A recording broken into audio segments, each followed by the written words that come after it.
श्री गजानन महाराज विजय ग्रंथ अध्याय 12वा प्रारंभ. श्री गणेशाय नमः. हे गणाधीशा गणपती, मयुरेश्वरा विमल कीर्ती, माझ्या हृदयी करुण वस्ती, ग्रंथ कळसासनेहा. तू ज्ञान बुद्धीचा दाता, तू भक्त मनोरथ पुरविता, विघ्न गाते संहारिता, तूच एक गणराया. तू साक्षात चिंतामणी, चिंतिलेले देशी जाणी, आपुल्या भक्ता लागुनी, ऐसे पुराणे म्हणतात. माझ्या मनीची अवघी चिंता, लयास नेई एकदंता, लंबोदरा पार्वती सुता, भालचंद्रा सिंदुरारे. असो बच्चूलाल अग्रवाला, होता एक अकोल्याला, धन कनक संपन्न भला, मनाचाही उदार जो. त्याने हकीकत कारंजाची, म्हणजे लक्ष्मण पंत घोड्याची, कर्णोपकरणी ऐकिली साची, तेने साशंक जाहला. ते खरे खोटे पाहण्यास, विचार करी चित्तास, तो एके समयास, महाराज आले अकोल्याला. येऊन बच्चूलाला घरी, बैसते झाले ओट्यावरी, की गजानन साक्षात्कारी, भक्त आपुला जाणून. बच्चूलाला आनंद झाला, तो समर्थांसी ऐसे बदला, आज गुरुराया वाटते मला, आपली पूजा करावी. ऐसे ऐकता भाषण, समर्थे तुकविली मान, जे साक्षात असे चिन्ह, श्रोते संमती दिल्याचे. बच्चूलालाने तयारी, तात्काळ केली ओट्यावरी, षोडशोपचारे अत्यादरी, पूजन त्याने आरंभिले. प्रथमता घातले मंगल स्नान, नानाविध उटणी लावून, मग करविले परिधान, वस्त्र पितांबर जरीचा, शाल जोडी अंगावरी, बहुमोल घातली काश्मीरी, एक जरीचा रुमाल शिरी, अभ्रेस्मी आणून बांधिला. गोप घातिला गळ्यात, सलकडी ती हातात, करांच्या दाही बोटात, मुद्रिका घातल्या नाना परी, बहुमोल हिऱ्याची, वामकरी घातली पौची, रत्नजडित कंठ्याची, कंठी शोभा विशेष. जिलेबी राघवदास पेढे, नैवेद्यास ठेविले पुढे, त्रयोदश गुणी ठेविले विडे, एका लहान तबकात, अष्टगंध अर्गजा अत्तर, सुवासिक लाविले फार, त्याने अवघ्या अंगभर, गुलाब पाणी शिंपडिले. एका सुवर्णाच्या ताटी, दक्षिणा ठेविली शेवटी, ती होती फार मोठी, रुपये होन मोहरांची. बेरीज करता 10,000, येईल ती साचार, ऐशी दक्षिणा होती थोर, किती वर्णन करू तिचे. श्रीफळ पुढे ठेवून, विनय केले भाषण, महाराज माझे इच्छी म्हण, राम मंदिर बांधावया. ओट्यावरी अडचण होतसे भारी, मंडप तो घातला जरी, उत्सवासी गुरुराया.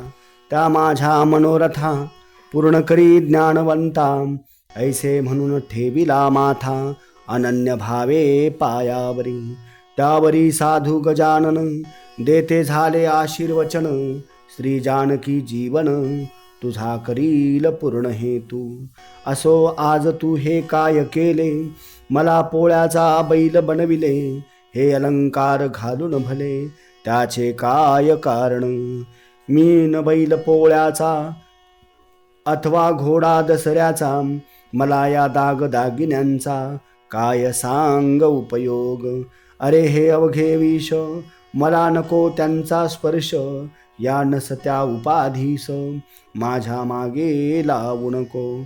अथवा तू मोठा श्रीमान, हे दाखवावया कारण, केलेस का हे प्रदर्शन, सांगमसी बच्चूलाला.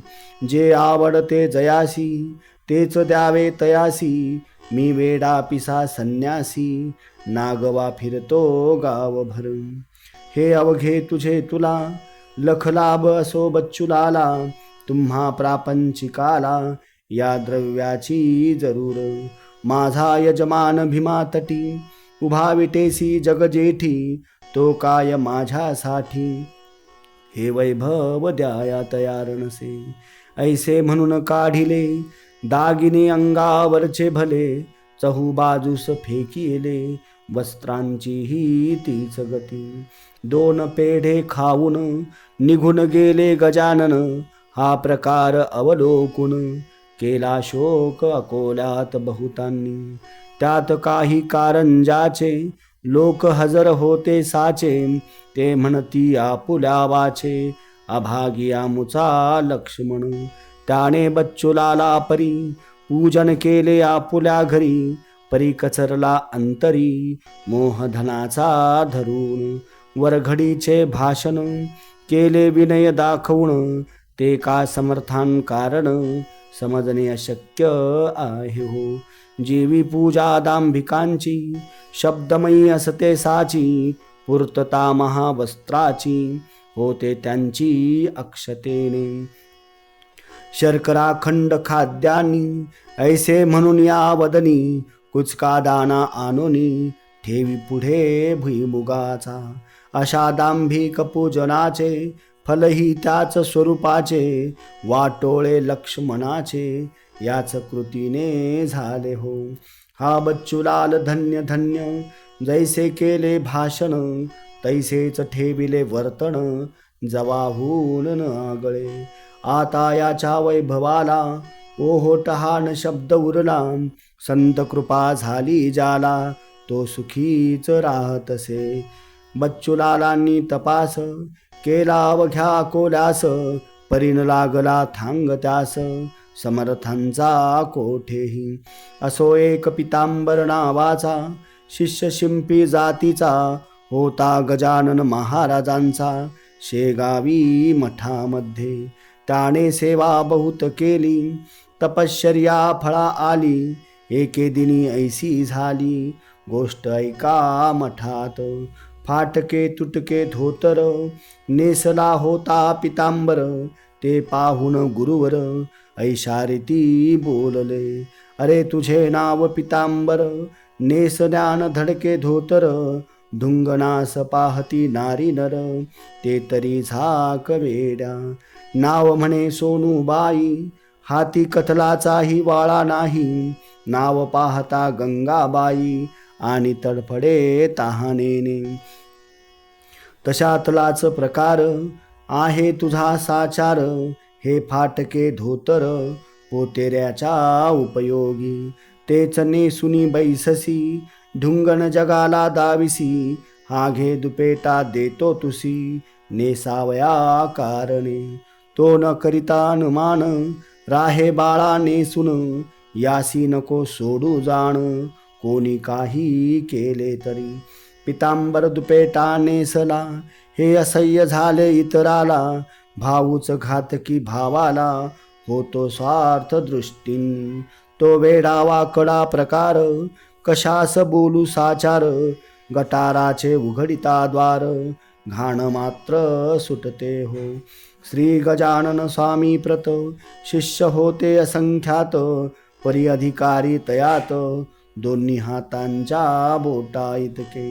पहा श्रोते कांतारी वृक्ष असती नाना परी, त्यातून क्वचित कोठे तरी नजरे सपडती चंदन तरू. त्या परीच होते येथे त्यांच्या शिष्य मंडळी ते, काही शिष्य पितांबराते टोचू लागले निरर्थक. हेच का तुझे शिष्यपण वस्त्र करिसी परिधान, जे का समर्थान कारण ल्यावयाच्या उपयोगी. तुझी भक्ती कळून आली तू खुशाल चंद अससी मुळी, तू राहू नको ये स्थळी अपमान करण्या सद्गुरूंचा. तै पितांबर म्हणाला मीन गुरुचा अपमान केला, उलटमान ठेविला आज्ञा ऐकून तयांची. वस्त्र हे मज त्यांनी दिले नेसावया सांगितले, तेच मी हो परिधान केले ही का झाली अवज्ञा. ऐसी भवती न भवती झाली शिष्यात तेड माजली, ती मिटवावया माव केली ऐशा रीती गजानने. पितांबरास म्हणती गुरुवर, तू येथून जावे दूर. जाणते मूल झाल्यावर आई त्याला दूर ठेवी. माझी कृपा आहे खरी हे पितांबरा तुझवरी. जा हिंडून भूमीवरी पदनतासी तारावे. डोळ्यात आसवे आणून करुनिया साष्टांग नमन. मागे पाहे फिर फिरून सोडून जाता मठासी. पितांबर आला कोंडोलीसी बसला वनात आंब्यापासी. चिंतन चालले मानसी निज गुरुचे सर्वदा. तेथे होता रात्रभर उदया येता दिनकर. जाऊन बसला झाडावर मुंगळ्यांची त्रासाने. अवघ्या आम्रवृक्षावरी मुंग्या मुंगळे होते भारी. लहान थोर फांद्यांवरी आला पितांबर जाऊन. परिनिर्भय ऐसे सापडेना स्थान तयासी बसण्या जाणा. हेच कृत्य गुराख्यांना कौतुकास्पद वाटले. ते म्हणाले आपापसात, हा माकडा परी कारे फिरत. या वृक्षावरी सत्य हे काही कळेना. लहान साण फांदीला निर्भयपणे फिरून आला. परी नाही खाली पडला हेच आहे आश्चर्य. दुसरा म्हणाला यात काही आश्चर्य वाटण्याजोगे नाही. गजाननाच्या शिष्या ठाई ऐसे सामर्थ्य असते रे. यावरून हा त्यांचा शिष्य असावा खचित साचा. चला हा इथ आल्याचा वृत्तांत सांगू गावात. गोपमुखे वृत्त कळले कोंडोलीचे लोक आले. आम्रवृक्षापाशी भले कोण आले ते पहावया. म्हणाले पौरवासी नर, हा ढोंगी असावा साचार. बळेच करतो वेडेचार गजाननाच्या शिष्यापरी. शिष्य गजानन महाराजांचा भास्कर पाटील होता साचा. झाला नुकताच अंत त्याचा अडगाव नामे ग्रामात. समर्थांचे शिष्य येथे येतील कशास. बळे करण्या उपवास सोडून बर्फी पेढ्याला. पुसून एकदा यास पहावे तो काय म्हणतो ते ऐकावे. मग खरे खोटे ठरवावे उगीच तर्क नाही बरा. एक मनुष्य पुढे झाला पितांबरासी पुसू लागला. तू कोण कोठील कशास आला गुरु तुझा कोण असे. पितांबर बोले त्यावर, मी शेगावचा राहणार. मी शिंपी पितांबर शिष्य गजानन स्वामींचा. त्यांची आज्ञा मज लागून करण्या झाली पर्यटन. म्हणून येथे येऊन वृक्षापाशी बैसलो. तो आंब्याच्या मुळाशी मुंगळे होते बहुवसी. म्हणून बैसलो फांदीसी वृक्षावरी जाऊन. ऐसे ऐकता तद्भाषण लोक कोपले दारुण.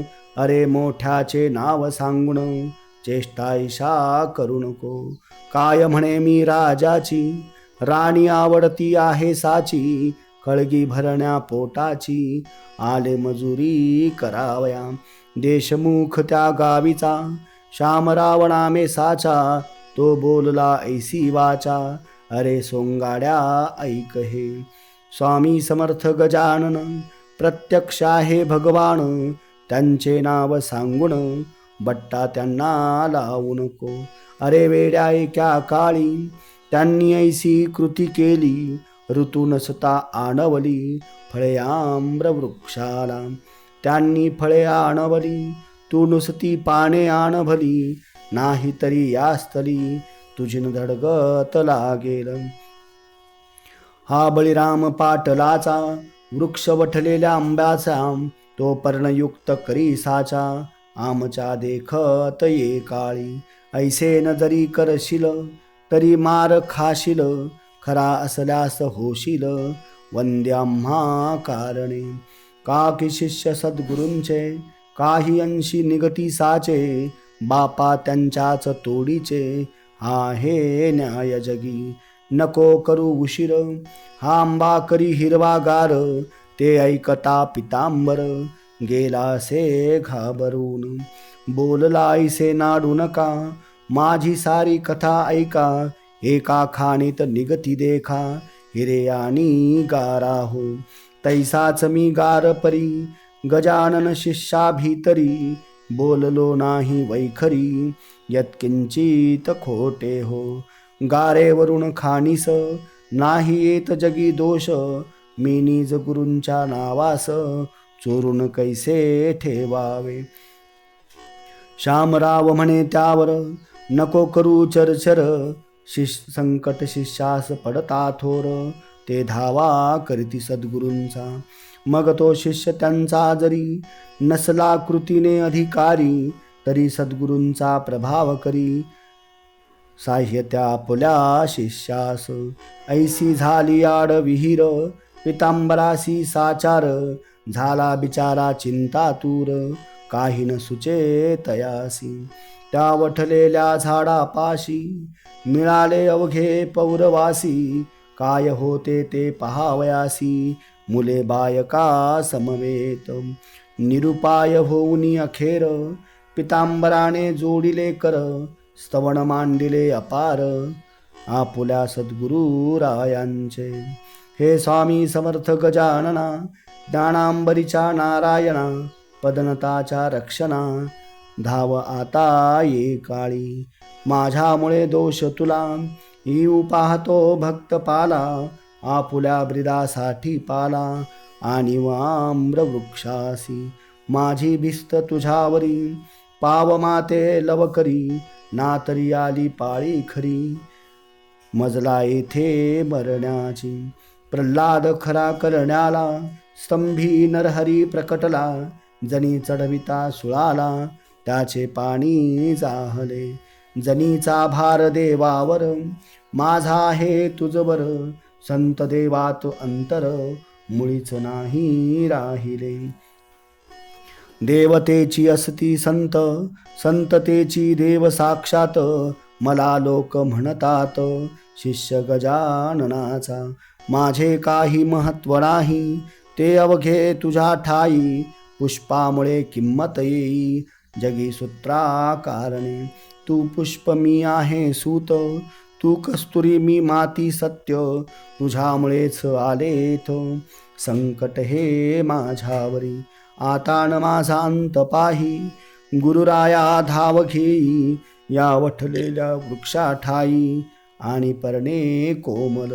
लोकास म्हणे पितांबर, करा सद्गुरूंचा नाम गजर, जय जय गजानन साधूवर, शेगावच्या अवलिया. लोक अवघे गजर करती, तो पालवी फुटली वृक्षाप्रती, जननयनी पाहती, त्या घाद कौतुकाला. कोणी म्हणती असेल स्वप्न, ते जे पडले आपणा लागून, पहा चिमटा घेऊन आपुल्याला करांनी. चिमटे घेऊन पाहती, तो निमाली स्वप्न भ्रांती, यावरी कोणी ऐसे म्हणती, ही नजरबंदी असेल. गारुड्यांच्या खेळात, वाद्या होती सर्पसत्य, खापऱ्यासून दृष्टीप्रत, त्यांचे रूपे दिसती की. तोही भ्रम निमाला, तोडून पाहता पर्णाला, फांदी वाटे तात्काळ आला, चीक शुभ्रसा बाहेर. मग मात्र खात्री झाली, वाळल्या वृक्षा पालवी फुटली, श्री गजानन माऊली, खरीच आहे महासंत. आता पितांबराविषयी शंकान धरणे मानसी, चला घेऊन गावासी, हा त्यांचा शिष्य असे. याच्या योगे करुण, कधीतरी गजानन, येतील कोंडोली कारण, वासरांसाठी गाय जैसी. ते अवघ्यासी मानवले, पितांबरासी मिरवित नेले, ऐसे जेव्हा दिव्य झाले, तेव्हा भाव उदेला. जैसा समर्थांनी आपुला, शिष्य डोमगावी पाठविला, कल्याण नामे करुण भला, कल्याण करण्या जगाचे. तैसेच केले गुरुवरे, श्री गजानने साजिरे, उदेले हे भाग्य खरे, त्या कोंडोली गावचे. श्रोते अजूनपर्यंत, तो आंबा आहे कोंडोलीत, इतरांपेक्षा असंख्यात, फळे येती तयाला.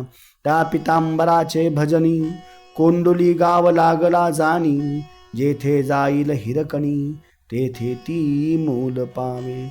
मठ पितांबराचा कोंडोलीत झाला साचा, आणि अंतही तयाचा ते ठाई झाला हो. आता इकडे शेगावात महाराज आपुल्या मठात, एके दिवशी उद्विग्न चित्त होऊन या बैसले. शिष्य त्यांचे कारण पुसू लागले कर जोडून, महाराज आपुले मन का हो अस्थिर जाहले. तै महाराज बदले लोकाला, आमुचा कृष्णा पाटील गेला. जो श्रीखंड सुपारी आम्हाला रोज आणून देत असे. त्याची झाली आठवण, राम त्याचा मुलगा लहान. आता सुपारी चिकण कोण देतो या ठाया. राम थोर झाल्यावरी करील माझी चाकरी, म्हणून मी या मठांतरी आता न तयार राहावया. ऐसे महाराज बोलता जना लागली चिंता. महाराजांचा विचार आता दिसतो येथून जाण्याचा. म्हणून कसेही करून जाऊन द्यावे त्या कारण. चला आपण धरू चरण महाराजांचे ये वेळा. ऐसा विचार मिळून केला मंडळी आली मठाला. श्रीपतराव बंकटलाला ताराचंद मारुती. मंडळींनी धरिले चरण महाराज आम्हा सोडून. तुम्ही आपुले ठिकाण राहण्याचे अन्य करू नये. तुमची इच्छा असेल जेथ तेथेच राहा शेगावात. परी सोडण्याचे मनात ग्राम हे आणू नका. तै महाराज वाणी निघाली, तुमच्या गावात आहे दुफळी. मला कोणाची जागा मुळी नको येथे राहावया. जी कोणाची नसेल ऐशी जागा जरी द्याल, तरीच राहणे होईल माझे या शेगावी. ऐशी गोष्ट ऐकिली तेव्हा मंडळी चिंतावली. समर्थांनी आज्ञा केली मोठ्या पेचाची आपण. कोणाच्या जागेत राहण्या तयार नाहीत. सरकार यांच्या प्रित्यर्थ जागा ती देईल कशी. भूषण आपल्या साधूचे सरकारास नाही साचे. बंकटलाल बोलला वाचे ऐसे संकट घालू नका. सरकार धार्मिक कृत्याला जागा देईल हान उरला. भरवसा तो आम्हाला हे राज्य परक्याचे.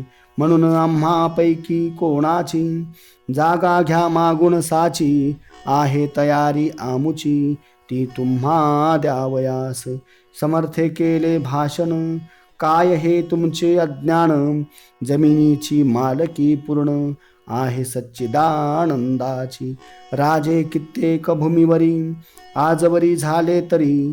जागा कशाची सरकारी हिचा मालक पांडुरंग.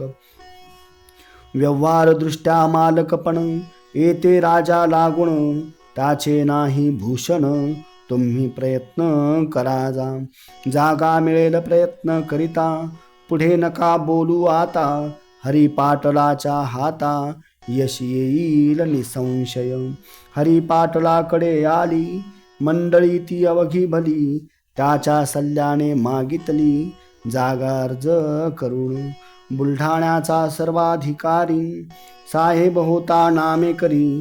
त्याने 1 एकर जागा खरी अर्जावरून दिली असे.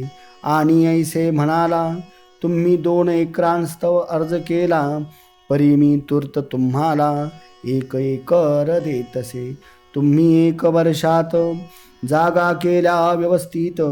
तुमचा मी पुरविन हेत जागा अनेक देऊनिया. तो ठराव सरकारचा आहे दप्तरी नमूद साचा. समर्थांच्या वाणीचा प्रभाव खचित लोकोत्तर. मग हरी पाटील बंकटलाला निगते झाले वर्गणीला. द्रव्यनिधी क्षणात जमला आणि काम झाले सुरू. या पुढील अवघे वृत्त येईल पुढल्या अध्यायात. सत्पुरुषाचा पुरविण्यात हेत देवर आहे तत्पर सदा. विठू पाटील डोंगर गावचा. लक्ष्मण पाटील वाडे गावचा. जगू आबा शेगावचा हे पुढारी वर्गणीचे. श्रीदास गणो विरचित हा श्री गजानन विजय नामे ग्रंथ ऐका श्रोते सावचित्त निज कल्याण व्हावया शुभम भवतु श्री हरिहरार्पणमस्तु इति श्री गजानन विजय ग्रंथस्य द्वादशोऽध्याय समाप्त गण गण गणात बोते।